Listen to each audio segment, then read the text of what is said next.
Assalamualaikum warahmatullahi wabarakatuh. Bismillah, alhamdulillah, wa syukurillah ala nikmatillah, la haula wa la quwata illa billah. Amma ba'du. Salam budaya Nusantara. Pemirsa dimanapun Anda berada, ketemu kembali dengan Kilamong Putro. Pemirsa, pada kesempatan ini saya mengajak para pemirsa untuk berwisata religi.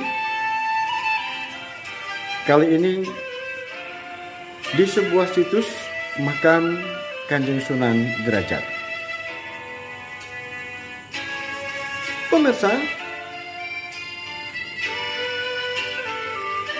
makam yang ada di Kabupaten Lamongan, makam wali yang ada di Kabupaten Lamongan yang paling besar dan paling megah adalah makam Kanjeng Sunan Derajat. Siapa sih Kanjeng Sunan Derajat itu? Kanjeng Sunan Derajat itu adalah putra dari Syekh Ali Rahmatullah atau Sunan Ampel.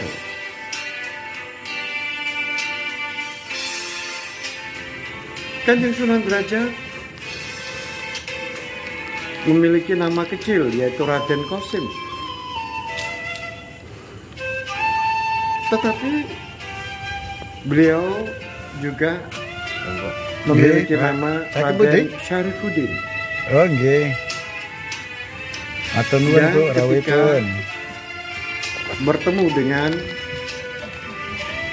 Sultan Demak Bintoro,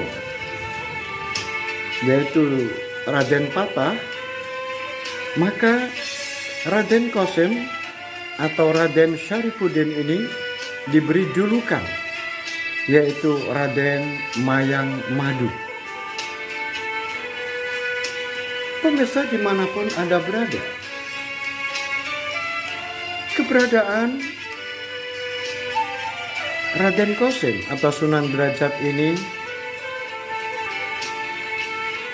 memiliki arti penting di daerah pesisir utara Kabupaten Lamongan, karena penyebaran Islam di Kabupaten Lamongan ini salah satu di antaranya adalah dilakukan oleh Raden Qasim atau Sunan Derajat. Oleh sebab itu, pemirsa dimanapun Anda berada, apabila Anda berwisata religi ke tempat ini, maka jika Anda dari arah timur, dari arah Surabaya, maka bisa melalui jalan, kalau ingin sampai di Bunder lurus, maka arahnya adalah sampai ke jalan menuju Gresik, dan nanti sampailah pada jalan Dandeles, dan itu nanti terus saja sampai Sembayat, terus maka sampailah di makam Sunan Derajat. Tetapi apabila di Bunder, maka kalau melewati terminal, maka akan sampai ke jalur Bojonegoro, maka nanti sampai di Kabupaten Lamongan, kemudian sampai di pertigaan yaitu Sumelaran, maka belok kanan dan lurus ke utara, maka sampailah pada makam Sunan Derajat.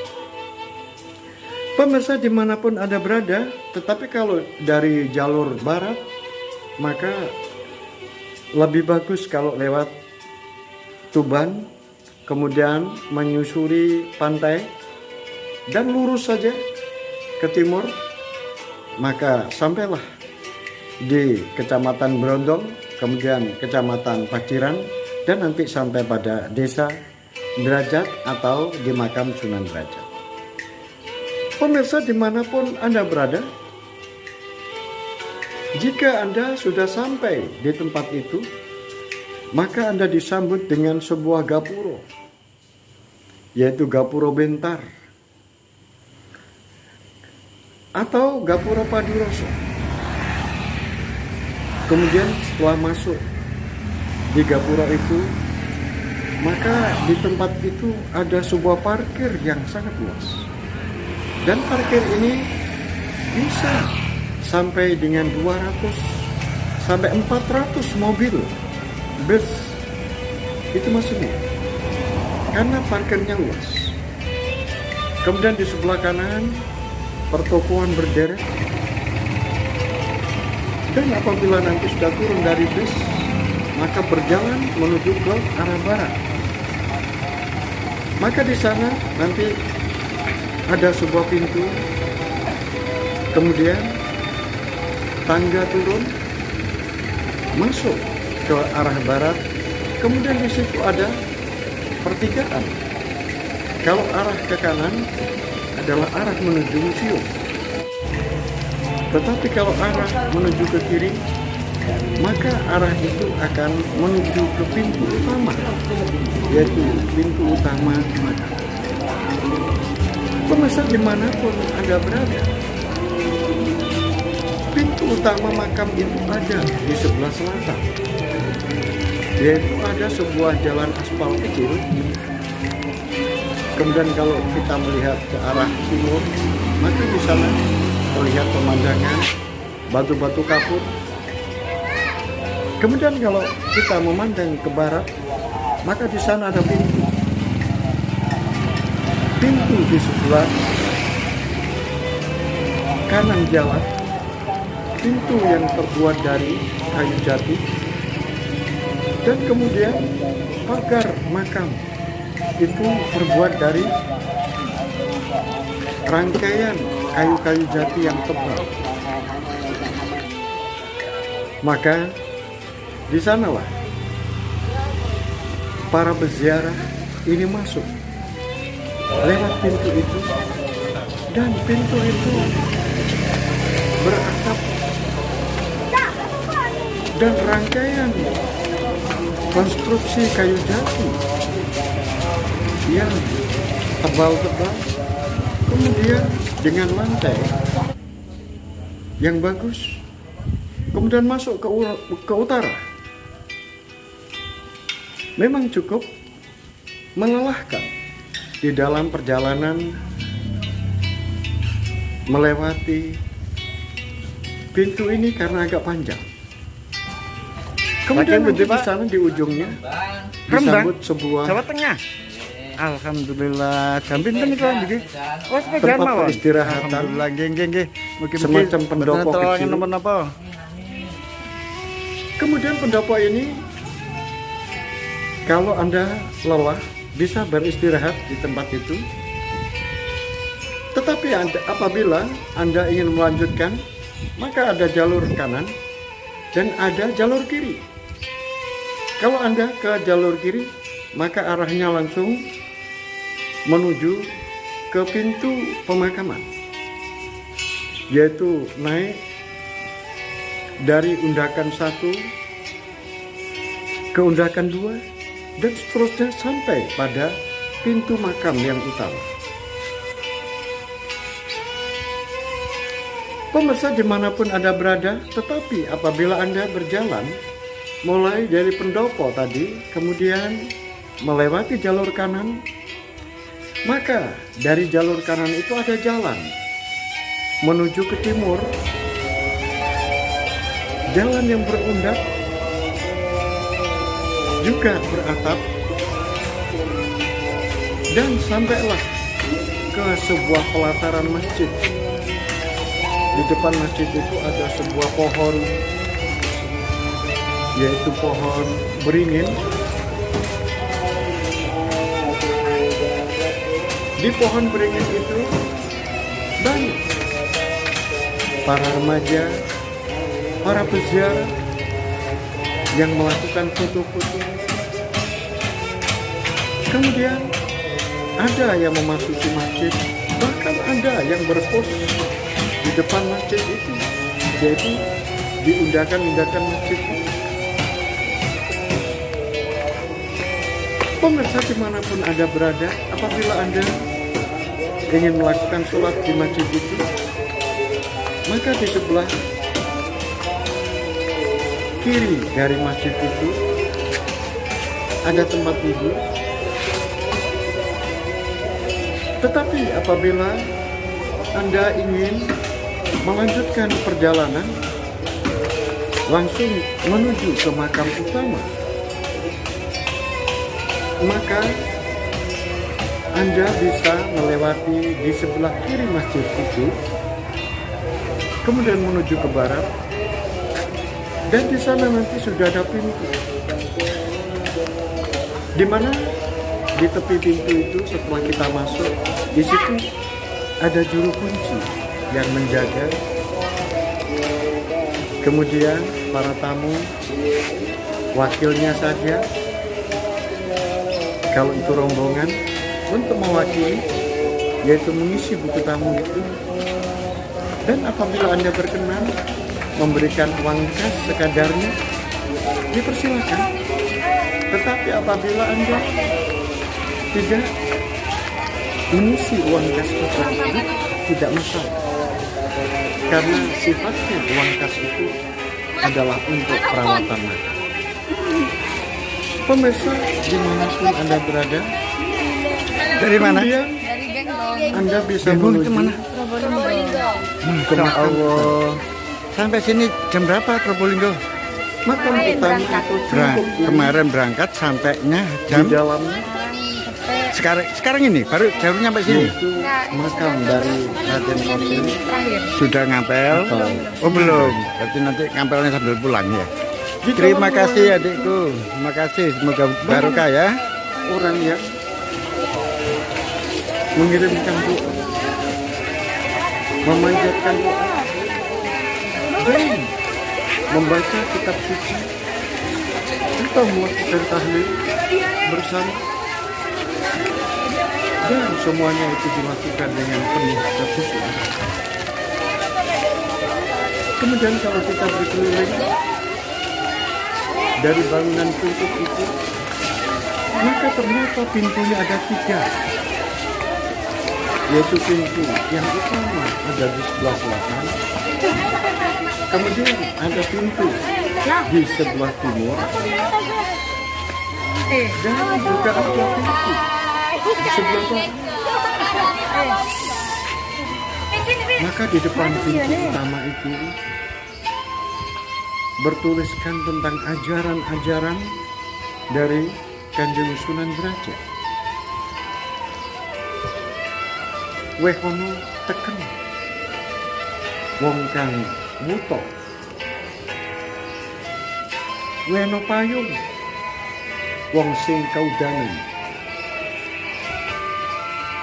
weno mangan wong sing kelson atau keluwen. Itu semuanya adalah ajaran-ajaran yang diberikan Kanjeng Sunan Derajat, yang mana dalam dakwahnya juga menggunakan alat-alat yang dimiliki oleh orang Jawa, yaitu gong dan seperangkat gamelan. Karena Kanjeng Sunan Derajat memahami bahwa untuk bisa menarik perhatian masyarakat, karena masyarakat masih menyukai gong, oleh sebab itu alat musik ini dipakai sebagai sarana untuk menarik perhatian mereka-mereka yang masih menyukai alat musik itu. Karena sebuah dakwah itu harus dilakukan dengan bil ma'ruf, dengan cara-cara yang baik. Jangan melakukan dengan cara-cara kekerasan. Oleh sebab itu, apabila ada orang yang tidak mengetahui karena buta tentang ilmu pengetahuan, buta tentang agama, maka Kanjeng Sunan Derajat menunjukkan, memberikan tekan sehingga mereka itu tidak tersesat atau tidak terpeleset di dalam perjalanan hidupnya.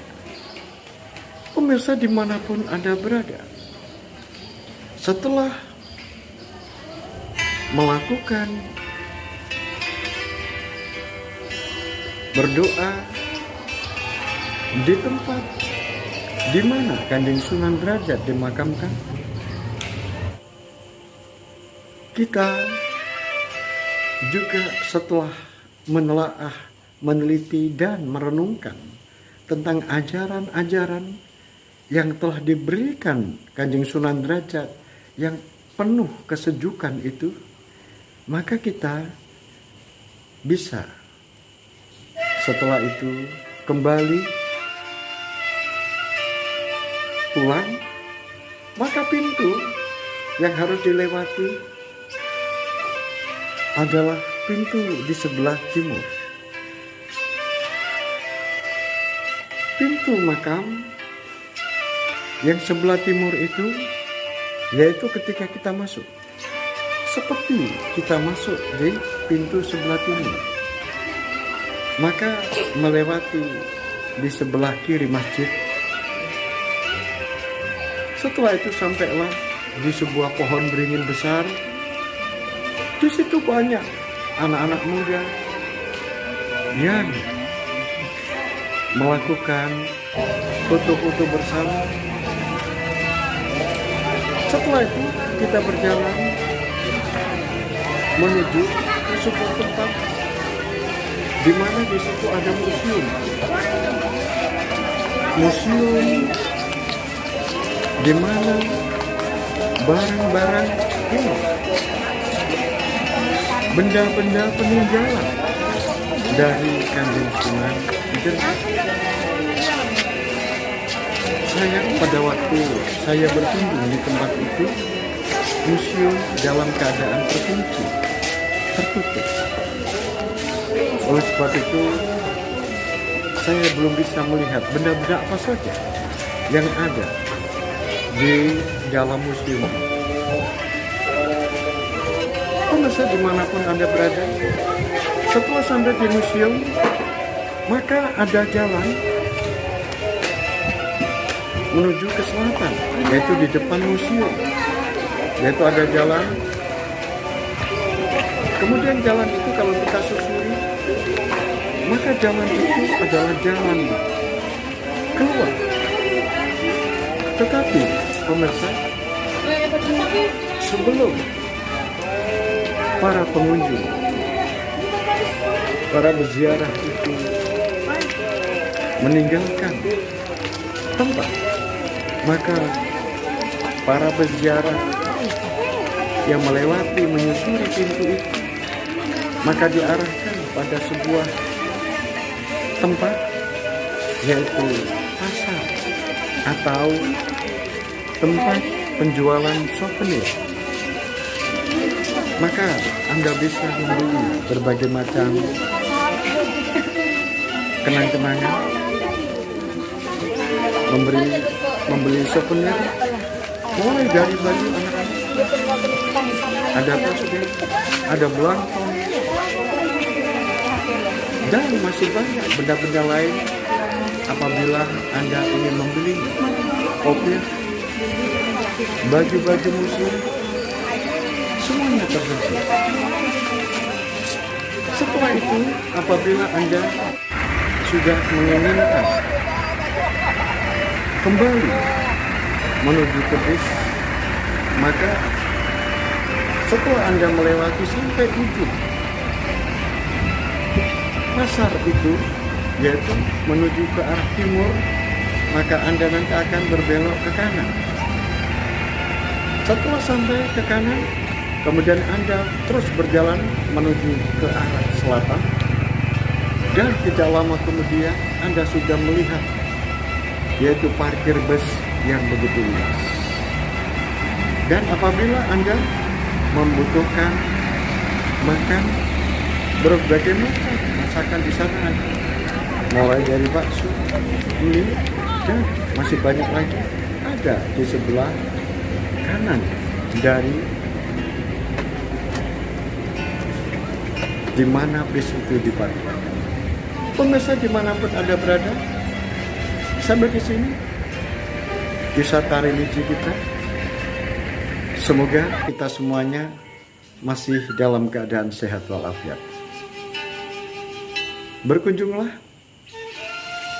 ke para wali, doakan mereka, karena Anda mendoakan mereka sama halnya Anda berdoa untuk diri Anda sendiri. Dan semoga amal kebaikan Anda diterima oleh Allah Subhanahu wa taala. Sampai di sini akhirul kalam. Billahi taufiq wal hidayah, waridha wal inayah. Assalamualaikum warahmatullahi wabarakatuh. Salam budaya Nusantara.